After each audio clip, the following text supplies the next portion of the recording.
This is the all-new Samsung Galaxy A57. And is it actually new? Any difference from the Galaxy A56?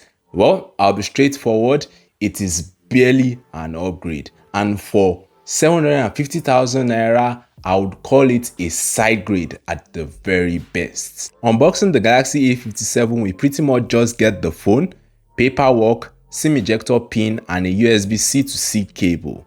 Typical Samsung. The Galaxy A57 is made out of Corning Gorilla Glass Victus Plus at the rear and front, while the frame is made out of aluminium. It's the same build quality as the Galaxy A56, although it's a bit lighter and thinner at 179 grams versus 198 grams on the Galaxy A56. Design is more or less the same. That said, we get a slightly different looking camera bump, which is technically a downgrade since the rings are now plastic.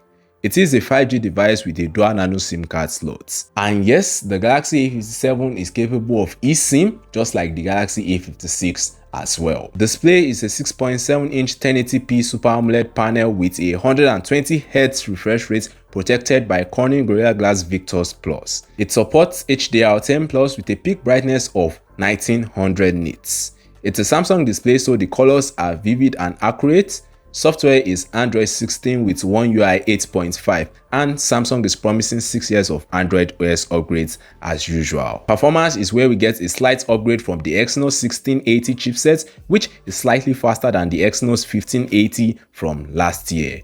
In comparison, it is slightly better than the Snapdragon 7 Gen 4. We also get 8 or 12 GB of RAM and 128 or 256 or 512 GB of UFS 3.1 storage depending on your region. Unlike the Galaxy A56, we don't get a 6 GB of RAM model, which is actually good news, and when it comes to gaming, the performance is practically in line with the Galaxy A56. Camera is more or less identical, as we get a 50 megapixel main, 12 megapixel ultra wide, and 5 megapixel macro with a 12 megapixel selfie camera. Photos look identical with the Galaxy A56, and even videos. You can shoot up to 4K 30 frames per second. Frankly, if you want a camera upgrade, I'll suggest you getting the Galaxy S25 FE, although that will cost you about 150,000 naira extra, but on the bright side, it's a more flagship device. It has a telephoto camera and overall just better cameras. Now, battery remains unchanged on the Galaxy A57, as we have a 5000 mAh cell capable of 45 watts fast charging. We don't get wireless charging, which is